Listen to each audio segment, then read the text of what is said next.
오늘도 주님이 거하시는 동산 우리 삼은교회 오른 여러분들을 축복합니다. 우리 옆에 있는 분들과 인사 나누겠습니다. 감사로 인생을 역전시킵시다.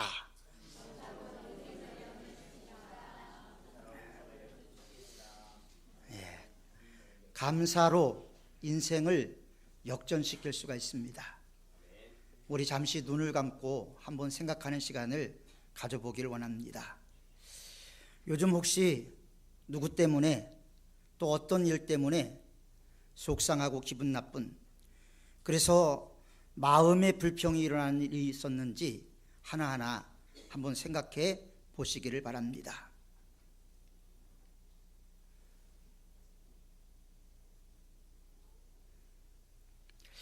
이번에는 누구에게 어떤 일 때문에 참 감사하고 마음의 평안을 느끼는 일이 있었는지 또 생각해 보시기를 바랍니다.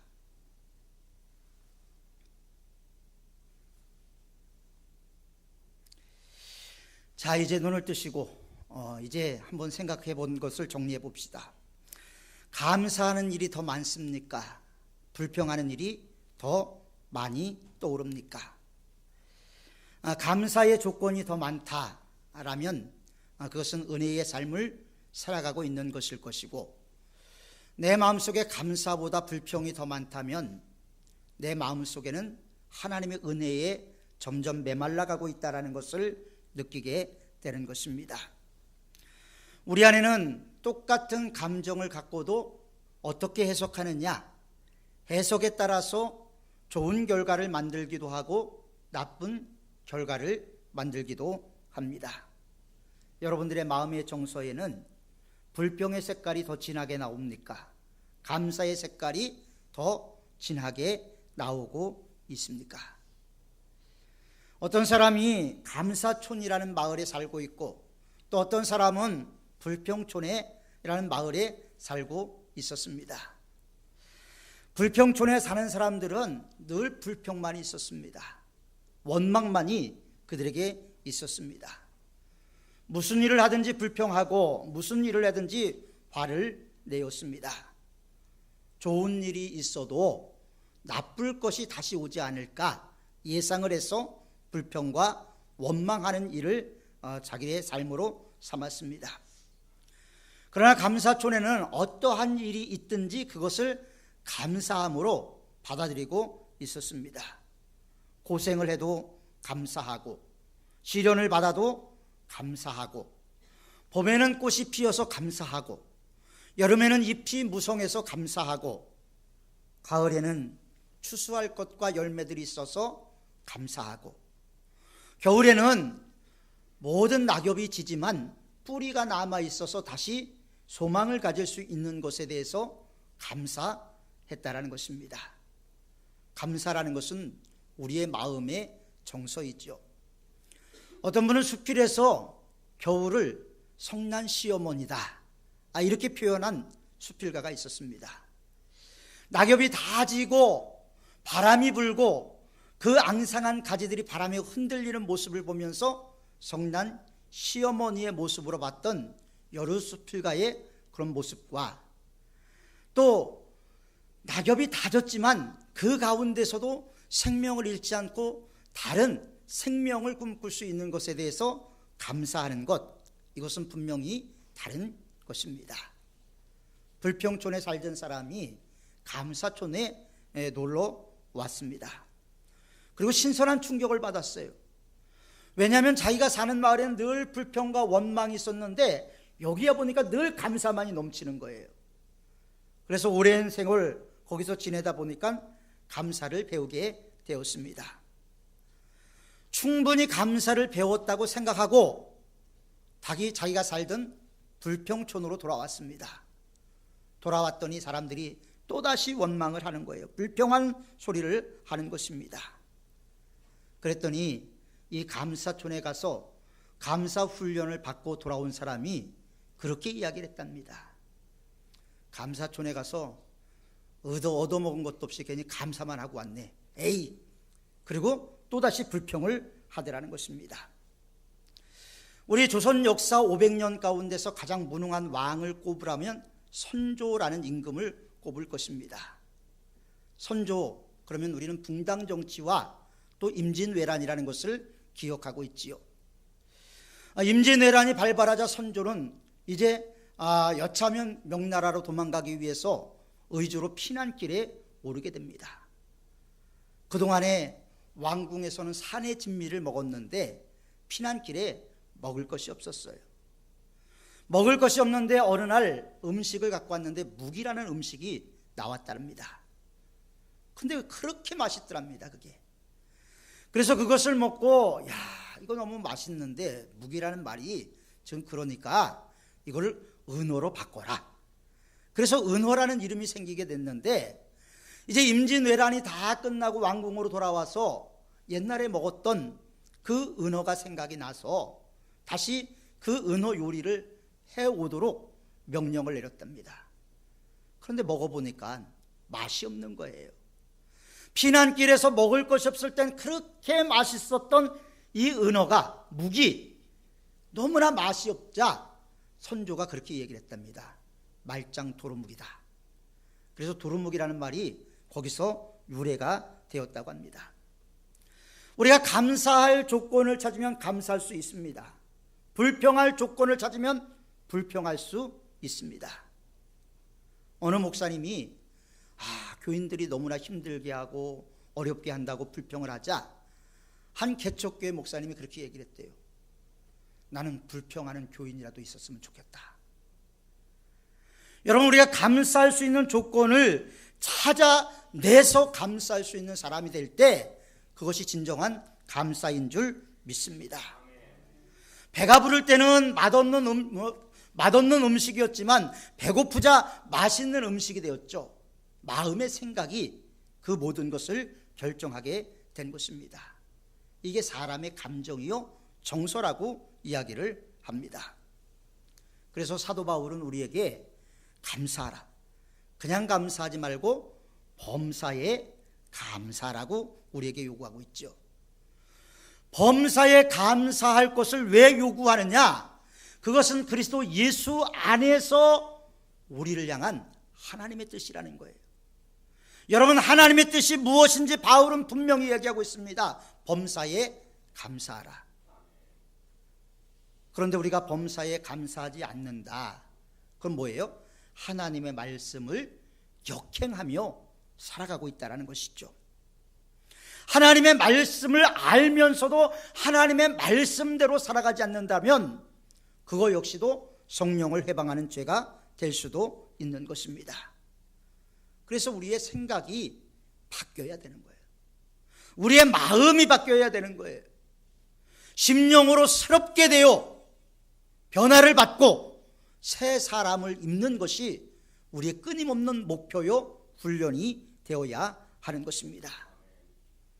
하나님께 기도할 때 우리는 범사에 감사가 깔려 있어요. 하나님 아버지 감사합니다. 은혜를 주셔서 감사합니다. 여러분들이 이 자리에 걸어 나올 수 있는 것에 대해서 감사해 보셨습니까? 그것이 얼마나 큰 하나님의 은혜인지 우리가 진정으로 한번 생각해 보셨습니까? 습관적으로 나오기는 했지만 그 조목조목 감사하는 모습은 우리가 부족하지 않은가 생각을 하게 됩니다. 빌립보서 4장 6절에 아무것도 염려하지 말고 오직 기도와 간구로 너희 구할 것을 감사함으로 하나님께 아뢰라. 감사함으로 아뢰면 어떤 일이 일어나는가 하면요, 지각이 뛰어난 하나님의 평강이 우리의 마음과 생각을 지켜주신다는 것입니다. 그러므로 불평할 것이 있다면 감사로 바꾸는 여러분들이 되시기를 바랍니다. 그것은 단순히 우리의 감정을 바꾸는 일이 아니에요. 왜냐하면 내 인생을 바꾸는 일입니다. 내 삶 전체를 바꾸어 놓는 일이 감사하고 하나님의 은혜를 되새김질 하는 것이죠. 다니엘서 3장, 우리가 너무나 잘 알고 있는 사드락 메삭 아벳느고에 대한 말씀이 나옵니다. 바벨론 왕 느부갓네살은 이제 예루살렘을 3차에 걸쳐서 침공을 하지요. 그리고 3차 침공에서 예루살렘은 멸망을 하게 되고 바벨론에 의해서 70년 동안 포로 생활을 하면서 나라를 완전히 잃어버리고 맙니다. 나중에 페르시아를 세운 고레스 황제의 칙령에 의해서 다시 고국으로 돌아올 수 있는 자유를 얻기는 했지만 70년 동안의 암흑기에서 느부갓네살 왕을 섬겨야만 했습니다. 그런데 이 느부갓네살 왕이 금으로 신상을 만들었어요. 신상을 만들어 놓고 두라라는 평지에 그것을 두었습니다. 그리고 북이 울릴 때, 나팔이 울릴 때 그 신상에 누구든지 절을 해야 되고, 절을 하지 않는 자들에 대해서는 뜨거운 풀무불에 집어넣는다는 법령을 정하게 됐습니다. 모두가 다 나팔이 울리면 그 신상 앞에서 절을 했습니다. 그런데 다니엘의 친구였던 사드락과 메삭과 아벤느고는 하나님을 향한 신앙의 지조, 하나님을 향한 신앙의 지조, 일편단심의 믿음이 있었기에 그 왕의 신상 앞에서 절할 수가 없었습니다. 지조를 꺾지 않아서 결국 고발을 당하게 됐죠. 느부갓네살 왕 앞에 끌려온 사드락과 메삭과 아벤느고에게 바벨론의 느부갓네살 왕이 말합니다. 이제라도 좋으니까, 이제라도 내가 신상에 절하면 용서해 주겠다. 이제라도 준비하고 있다. 나팔이 울리면 신상에 절하는 것이 좋겠거니와, 그렇지 아니하면 법령대로 너희들을 저 뜨거운 풀무불에 던져 놓을 것이다. 여러분, 이 상황이 되면 여러분들은 어떻겠습니까? 생사의 기로에 놓인 겁니다. 절 한번 하느냐 안 하느냐 이 문제가 아무것도 아닌 것 같지만 이 사드락과 메삭과 아벤느고에게는 신앙의 지조를 지키느냐 신앙을 버리느냐, 이 기로에 서 있게 된 것이죠. 그들은 그리고 결단을 합니다. 죽음이 와도 하나님을 배반할 수는 없다. 그래서 느부갓네살 왕에게 말을 합니다. 우리가 왕의 신상 앞에 절할 수가 없습니다. 우리가 믿는 하나님이 저 뜨거운 풀무불에서 우리를 지켜주실 것입니다. 그리 아니하실지라도. 그래서 내가 저 불 속에서 다 없어지는 한이 있더라도 나는 절대 하나님을 부인할 수가 없습니다. 하나님을 배반할 수 없습니다. 이게 다니엘의 세 친구 사드락과 메삭과 아벤느고의 믿음이었습니다. 그 상황이 되면 원망할 일들이 많이 생길 것입니다. 왜 하나님은 우리를 지켜주지 않아서 바벨론의 포로를 만드셨고, 바벨론에 왔으면 지켜주셔야지 왜 우리로 하여금 하나님을 믿는 우리에게 이런 시련과 고난을 주시느냐고.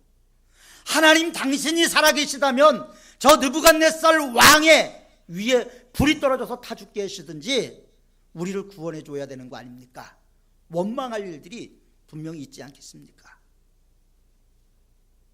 그런데 이들에게는 원망의 흔적을 발견할 수가 없었습니다. 그들에게는 믿음 하나만이 남아 있었던 것처럼 보입니다.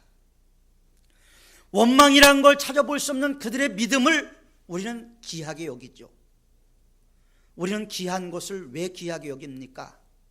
우리가 할 수 없다고 생각하기 때문에 귀하게 여기죠. 그러나 하나님을 신뢰한다면 가능합니다. 하나님을 믿는다면, 우리가 믿음 가운데 터가 굳어지고 뿌리가 깊어진다면 우리의 믿음 역시도 정금같이, 금강석같이 빛나는 믿음으로 변화가 되게 되는 것입니다. 그래서 지금 죽더라도 우리는 하나님을 배반할 수가 없습니다. 왜 하나님을 배반할 수가 없습니까? 지금까지 지켜주신 하나님의 은혜가 너무나 크기 때문에, 감당할 수 없는 하나님의 은혜를 받았기 때문에, 지금까지 내가 받은 은혜를 하나하나 되새기고 하나하나 곱씹어 보면 얼마나 큰 은혜를 받았는가를 알기 때문에 이들은 하나님에 대한 원망의 말을 하나도 할 수가 없었던 것입니다.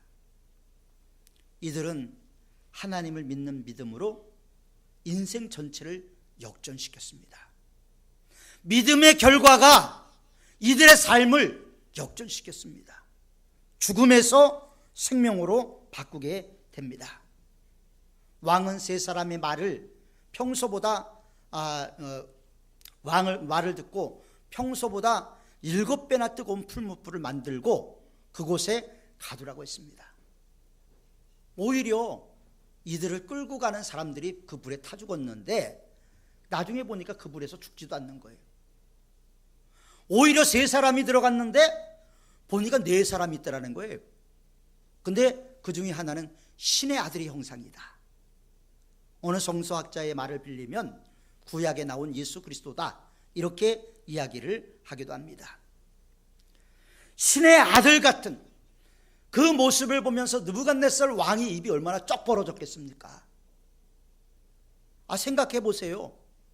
믿음을 갖고 저 안에 들어간 반역자라고 생각했던 자들이 다 죽지 않아요.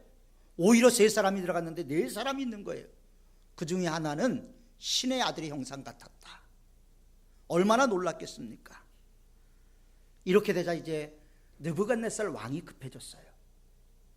느부갓네살 왕이 이렇게 얘기를 합니다.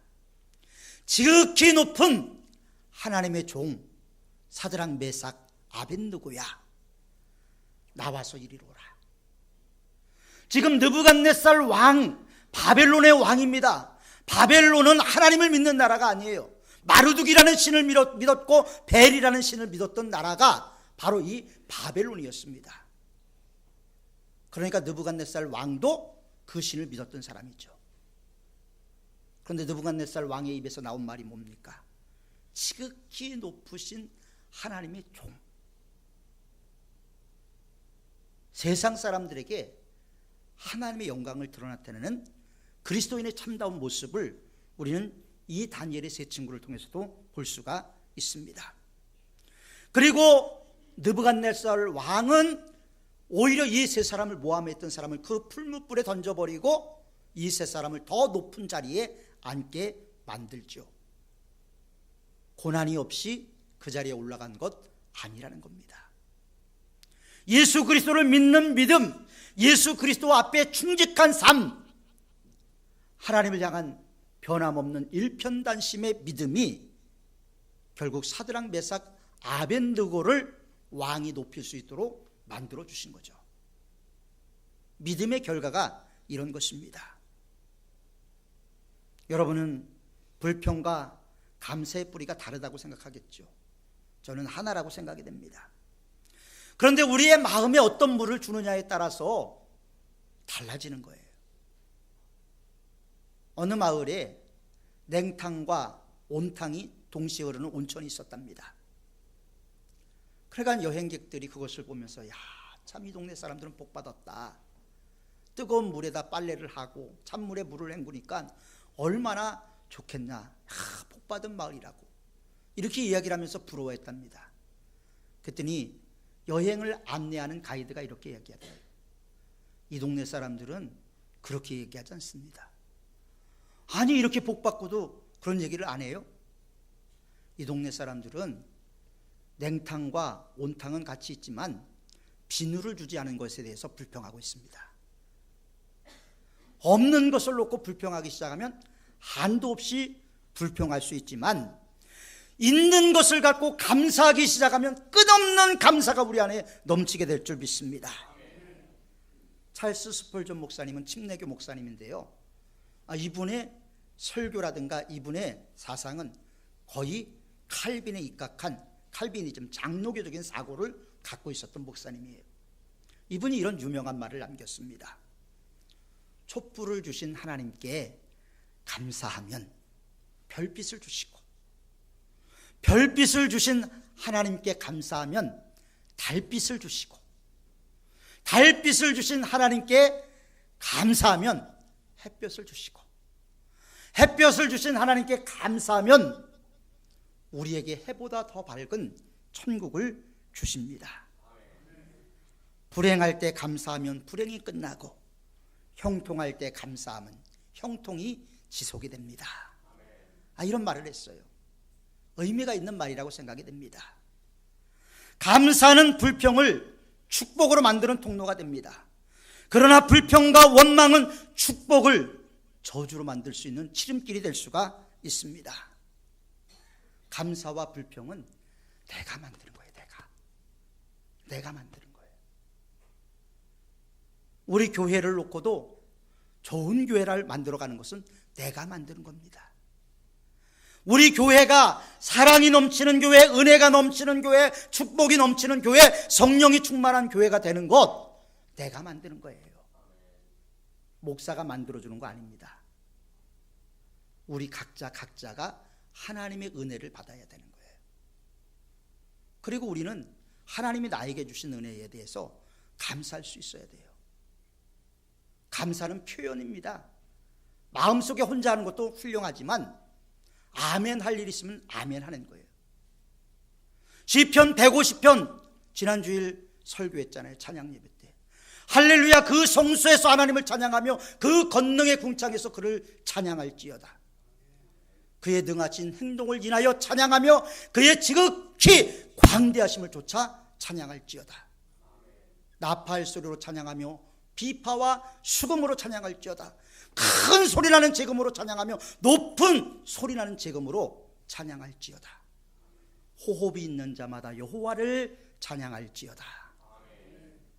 여러분, 이 말씀 속에서 찬양은 그냥 마음속으로 하는 게 아니라는 걸 보여주죠. 몸으로 표현하는 거예요. 신앙생활은 마음으로 하는 것도 중요하지만 몸으로 표현할 때 그것이 은혜가 더 넘치게 되는 것입니다. 똑같은 사건을 놓고도 우리가 어떻게 해석하느냐는 것은 상당히 중요하죠. 우리의 신앙생활은 하나님의 은혜로 하는 것입니다. 내 힘으로 하려고 하지 마십시오. 신앙생활을 내 힘으로 하려고 노력하는 순간부터 우리는 율법주의자가 되고 하나님의 은혜로부터 떨어지는 자가 되는 거예요. 이 자리에 나오게 하신 것도 하나님의 은혜, 찬양을 부르게 입술을 열어주신 것도 하나님의 은혜, 기도할 수 있도록 우리의 마음을 열어주신 것도 하나님의 은혜, 하나하나 다 되돌아보면 하나님의 은혜죠. 이 은혜가 우리 안에 있으면요, 쓴물이 단물로 바뀌어지게 됩니다. 쓴물이 단물로 바뀌어지면 이 단물이 나 하나의 삶으로 끝나는 것이 아니라 주위에 있는 사람들에게 아름다운 영향력을 미칠 수가 있게 되는 것입니다. 오늘 본문에 이렇게 말씀하고 있습니다.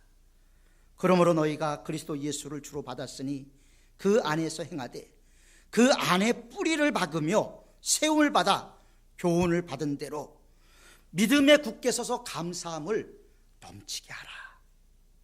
감사하라 이게 아니라요, 감사함을 넘치게 하라.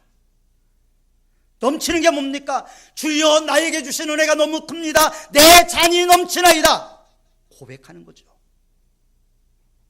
신앙생활하면서 하나님의 은혜는 늘 쏟아지는데 마음의 뚜껑을 닫아놓고 믿음 생활하니 은혜의 빗방울이 들어가질 않아요. 우리가 평상시 믿음 생활하도 하나님의 은혜를 조금씩 받을 수가 있게 됩니다. 우리는 감사함으로 늘 하나님의 은혜를 경청해야 하는 것입니다. 우리 마음을 채워주시고 우리 마음에 아픈 상처를 씻어주시고 또 우리의 모든 질고를 대신 지어주신 예수 그리스도의 은혜, 그 구속의 은혜가 얼마나 큰가. 예수님이 나를 위해서 행하신 것이 얼마나 놀라운 것을 진정으로 깨닫고 알 때 그것에 은혜가 배로 넘치게 되는 것입니다. 이런 감사가 우리의 삶을 역전시킵니다. 존 뉴턴이라는 사람이 있었습니다. 어린 시절에 뱃사람이 돼서 노예를 잡아다가 파는 무역상인이 됐습니다. 그리고 폐의 선장이 됐습니다. 포악하기 이를 데 없고 술 먹고 노예들을 학대하고 심지어는 강간도 했습니다. 그런데 어느 날 뉴턴이 타고 있던 배가 파손이 됐어요. 그때서야 어린 시절에 어머니로부터 들었던 그 하나님의 말씀이 기억이 나기 시작했어요. 그는 나무 조각 하나를 붙잡고 하나님께 간절히 기도했습니다. 하나님, 여기서 나를 구원해 주시면 이제는 내가 모든 삶을 청산하고 하나님을 위한 삶을 살겠습니다. 은혜의 삶을 살겠습니다. 뉴턴은 그렇게 고백을 했습니다. 그리고 그는 너무나 유명한 찬송가를 짓게 되죠. 나 같은 죄인 살리신, 이런 찬양을 짓게 됩니다.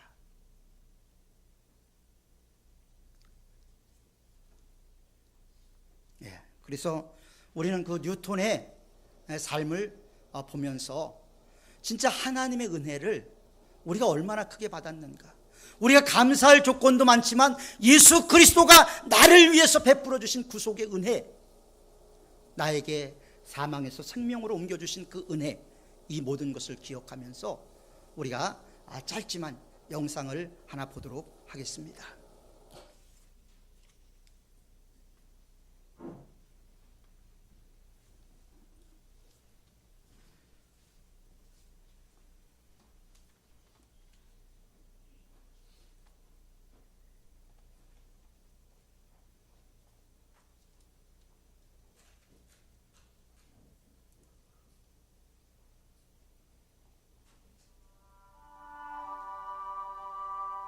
(1772년) 작사되어 만들어진 찬송 Amazing Grace. 이 찬송은 전 세계 사람들, 특히 연약하고 힘없는 사람들, 억압받고 고통받는 사람들의 노래가 되었습니다. 1838년 강제 이주를 당한 체로키 인디안들이 추위와 질병에 죽은 수많은 사람들을 보며 지나가던 눈물의 길에서, 1861년 노예 해방을 위한 남북전쟁 때 남군과 북군의 진영에서, 1960년 흑인 인권을 위해 투쟁하던 마틴 루터 킹 목사의 집회에서, 1989년 동서독을 가로막던 베를린 장벽이 무너지는 곳에서, 1990년 29년 만에 넬슨 만델라가 석방되는 곳에서, 2001년 9.11 테러로 애통하는 사람들을 위로하는 곳에서 어메이징 그레이스는 수많은 사람들에게 위로와 희망의 메시지가 되었습니다. 이것은 어메이징 그레이스 안에 한 사람의 눈물로 드려진 평생의 간증이 있었기 때문입니다. 나는 죄인의 괴수입니다. 11살부터 선원 생활을 시작하면서 거친 말과 폭력, 도덕적 타락과 방탕의 삶을 살았습니다. 무신론에 빠져 하나님을 모독하고 세상의 모든 죄를 찾아 즐겼습니다. 결국 잔인한 노예상인이 되어 수천 명의 아프리카 사람들을 무자비하게 잡아 팔아넘기는 일까지 하였습니다. 그러던 어느 날 큰 폭풍으로 배가 침몰할 위기 속에서 나는 어머니의 기도 소리와 찬송 소리를 기억하였고, 그때야 비로소 하나님 앞에 무릎을 꿇게 되었습니다. 나 같은 죄인도, 아니 죄인의 괴수인 나도 하나님은 결코 버리지 않으시고 구원해 주신 것입니다. 이 사람이 바로 영국 국교회 목사가 되어 남은 평생을 복음을 전하며 노예 해방을 위해 힘썼던 존 뉴턴입니다. 회심한 후 죽는 그 순간까지 뉴턴은 하루도 하나님의 은혜를 잊지 않았습니다. 나는 두 가지를 매일 기억하고 있습니다. 하나는 내가 과거에 아주 몹쓸 죄인이었다는 것이고, 다른 하나는 그럼에도 하나님은 나를 버리지 아니하시고 구원해 주셨다는 사실입니다. 그러기에 나는 내 목숨이 다하는 그 시간까지 복음을 전할 수밖에 없습니다. 주님께 셀 수 없이 많은 죄를 사함받았음을 알기에 그 누구보다 더 많이 주님을 사랑할 수밖에 없었던 뉴턴. 어메이징 그레이스는 뉴턴의 평생의 삶의 간증이 되었으며 지금까지 수많은 사람들에게 살아계신 하나님의 은혜를 확증하고 있습니다. 오늘 우리는 너무 쉽게 하나님의 은혜를 잊고 있지 않습니까? 나는 다른 사람보다는 나은 죄인이라고 생각하고 있지 않습니까? 이러므로 내가 네게 말하노니 저의 많은 죄가 사하여졌도다. 이는 저의 사랑함이 많음이라. 사함을 받은 일이 적은 자는 적게 사랑하느니라. 오늘 우리도 뉴턴과 같은 믿음으로 나아갑시다. 주여, 우리야말로 욕심과 이기심, 위선과 교만으로 가득한 죄인입니다. 너무 쉽게 하나님의 은혜를 잊어버리고 불평하고 원망하며 불순종하는 죄인입니다. 주여, 우리의 죄를 용서하시고 그 은혜의 감격을 회복시켜 주시옵소서. 주여, 우리도 구원받은 은혜와 감사로 주를 위해 헌신케 하시옵소서. 내가 크리스찬입니다. 우리가 크리스찬입니다.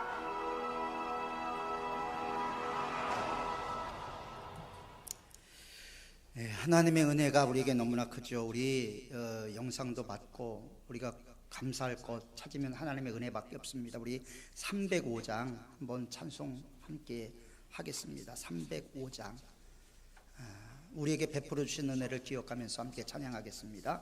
305장 통합찬송가 405장입니다.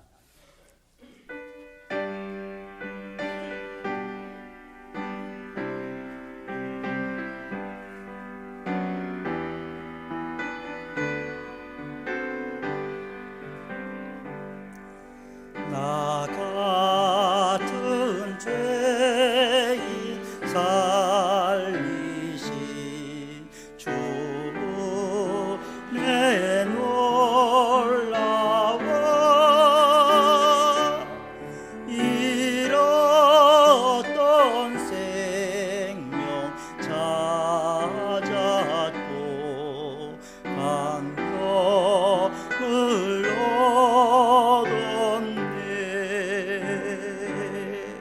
큰 죄악에서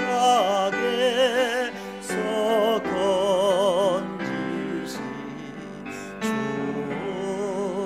내 고마워. 나 처음 믿은 그 시간 귀하고 귀하다.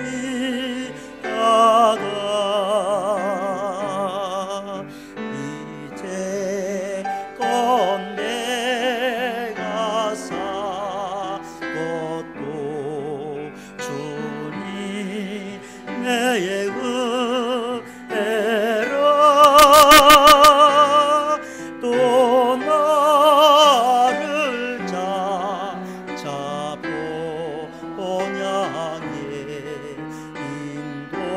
인도해 주시리.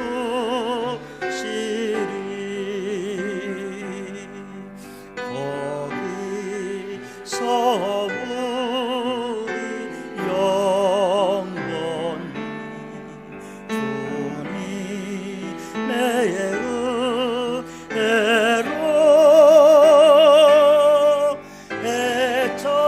해처럼 밝게 살면서 주 찬양하리라.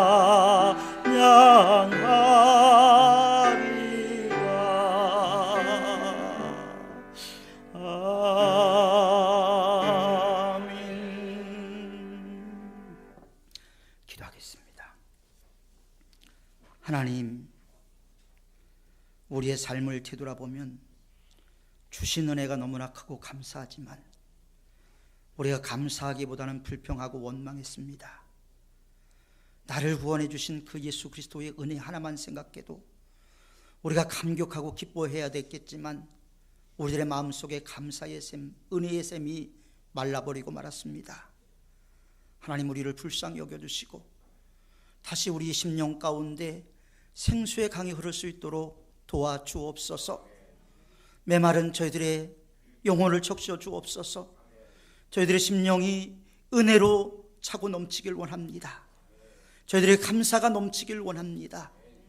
우리 사문의 성도들 한 사람 한 사람 서로를 향해서 감사하게 하시고 은혜를 나누게 하시고 서로를 사랑하고 축복할 수 있는 지경이 넓어지는 성도들이 다 될 수 있도록 축복하여 주옵소서.